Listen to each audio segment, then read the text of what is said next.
पुरुषोत्तम मास कथा. एका पुरुषोत्तम देवा तुमची कहाणी सर्वांनी वाचावी, सर्वांनी ऐकावी, श्रद्धा धरावी. पुरुषोत्तम माची पूजा करावी, पुण्य मिळते, पाप पळते.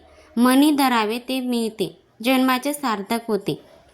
अवंतीपूर नावाचं एक नगर होतं. तिथे दोघे भाऊ राहत होते. मनानं श्रीम परंतु धनानं गरीब. मोठ्याच्या बायकोचं नाव होतं रूपवंती, धाकट्याच्या बायकोचं नाव होतं मुग्धा. एकदा ते दोघेही भाऊ कामधंद्यासाठी परगावी गेले. तेव्हापासून थोरली जाऊबाई महाराणीसारखी बसून राही. धाकट्या जावेकडून भटकीसारखी काम करून घेई. तिच्यावर सारखी आग पाकडी. एकदा तर थोरली एवढी संतापली की तिनं धाकटीला घराबाहेर काढलं. बिचारी या धाकटी एका शेजारणीच्या ओसरीवर राहू लागली. त्या वर्षी अधिक मास आला. थोरलीनं पुरुषोत्तम व्रताची तयारी केली. धाकटीला वाटलं आपणही ते व्रत करावं, म्हणून ती थोरल्या जावेच्या घरी गेली. म्हणाली, जाऊबाई जाऊबाई, पुरुषोत्तम व्रत करायची माझी इच्छा आहे, परंतु मला त्या व्रताची काहीच माहिती नाही. तुम्ही मला सगळा व्रत विधी सांगाल का? थोरली होती कपटी आणि भारी दृष्ट. ती धाकटीला म्हणाली, तू आहेस बावळट, अर्धवट आणि येडपट. तुला काय जमणार पुरुषोत्तम व्रत? परंतु तुझा आग्रह असेल तर सांगते, पण हे व्रत गुप्त आहे. मी सांगेन ते दुसऱ्या कोणालाच सांगायचं नाही. धाकटीनं कबूल केलं.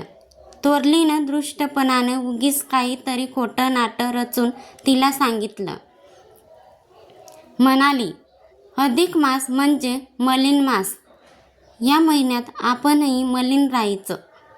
मलिन गढूळ पाण्यात स्नान करायचं, मळकट वस्त्र वापरायची, शिळे पाके उष्टे खरकटे पदार्थ खायचे, घाणेरडे शब्द उच्चारायचे. उज्ज्वलेला नसेल अशा पिंपळाला नमस्कार करून म्हणायचं, पिंपळा पिंपळा माझ्या घरी जेवायला ये. असं महिनाभर रोज करायचं, म्हणजे देव प्रसन्न होईल. धाकटीला खरं वाटलं. ती रोज घाणेरडी राहू लागली. पिंपळाला नमस्कार करून आपल्या घरी जेवायला बोलावू लागली. होता होता उद्यापनाचा दिवस आला. थोरलीनं 108 ब्राह्मणांना जेवायला आमंत्रण दिलं. तिचं ऐकून धाकटीनंही ब्राह्मणांना जेवायला बोलावलं. व्रताच्या आनंदाच्या भरात तिला आपल्या गरिबीची जाणीव राहिली नाही. रोजच्या प्रमाणे ती पिंपळाला म्हणाली, देवा देवा, माझ्या घरी आज उद्यापन आहे, तू जेवायला ये. तेव्हा पिंपळातून श्री विष्णू प्रकट झाले. तिचा भोळा भाव आणि खरी भक्ती बघून तिला म्हणाले, ठीक आहे, मी जेवायला येतो. कोणी विचारलंच तर आपला भाऊ जेवायला येणार आहे असं सांग. धाकटीचा आनंद गगनात मावेना. ती घरी आली. घरात काय होतं नव्हतं ते गोळा करून कसाबसा स्वयंपाक केला. एक लाडू केला. तेवढ्या श्री विष्णू जेवायला आले. तिला म्हणाले, ताई, बाहेर 108 ब्राह्मण जेवायला आले आहेत. धाकटी ते विसरूनच गेली होती. धड एका माणसालाही पुरण्यासारखं जेवण नव्हतं. मग 108 ब्राह्मणांना कसं जेवण घालणार? घरात अन्नाचा आणखी एकही दाणा नव्हता. आता काय करायचं? विष्णूनं तिची चिंता दूर करायचं ठरवलं. ते म्हणाले, आता असं कर, एक केळीचं पान आण, एक द्रोण आण आणि माझ्यासाठी केलेला लाडूही आण. धाकटीनं विष्णूच्या सांगण्याप्रमाणे केलं. मग विष्णूनं त्या पानाचे 108 तुकडे केले, द्रोणाचे 108 तुकडे केले आणि लाडवाचेही तेवढेच तुकडे केले. धाकटीनं ती पान मांडली. लाडवाचे तुकडेही वाढले.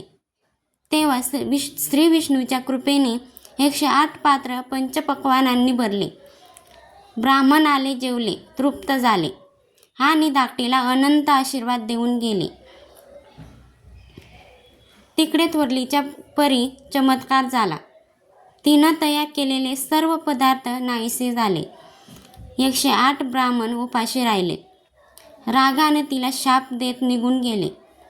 परंतु धाकटे अगदी गरीब आहे तशात आपण तिला खोटं नाटं सांगितलं आणि तरीही तिनं 108 ब्राह्मणांना भोजन कसं दिलं याचं थोरलीला नवल वाटलं. ती तशीच लगबगीनं धाकट्या जावेकडे गेली. धाकटीने थोरल्या जावेला आदरानं लवून नमस्कार केला. म्हणाली, तुम्ही सांगितल्याप्रमाणे मी अधिक मासाचं व्रत केलं, म्हणूनच भगवान श्री विष्णू प्रसन्न झाले आणि त्यांच्या कृपेनंच उद्यापन देखील यशस्वीपणाने पार पडलं. धाकटीला आपण खोटं सांगितलं, पण तिनं ते खरं मानून भक्तिभावानं व्रत केलं, म्हणूनच तिला भगवान विष्णू प्रसन्न झाले हे थोरलीनं मनोमन जाणलं.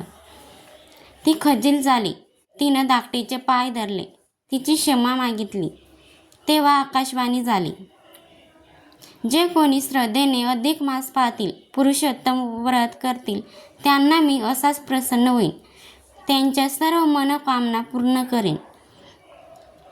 त्यानंतर त्या दोघी जावा एकत्र आनंदात वागू लागल्या. श्री पुरुषोत्तमाच्या कृपेने त्या दोघींचा संसार सोन्याचा झाला. दोघी जावा सहकुटुंब सहपरिवार पूर्ण सुखी झाल्या. त्यांना जशी सुख संपत्ती मिळाली तशीच त्या श्री पुरुषोत्तमाच्या कृपेने तुम्हा आम्हाला मिळो ही साठा उत्तराची कहाणी 5 उतरी. सफल संपूर्ण. ओम विष्णवे नम. विष्णवे नम. विष्णवे नम.